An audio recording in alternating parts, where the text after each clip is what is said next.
today we're rolling on the Plano Submarket. Just drove past a Costco. Nothing says Plano quite like Costco.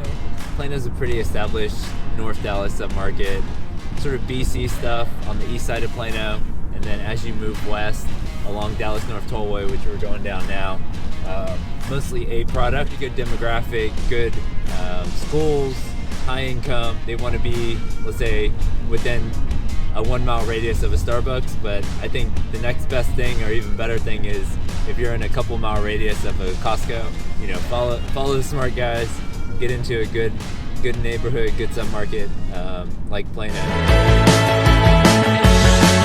Torchy's Trailer Park Taco.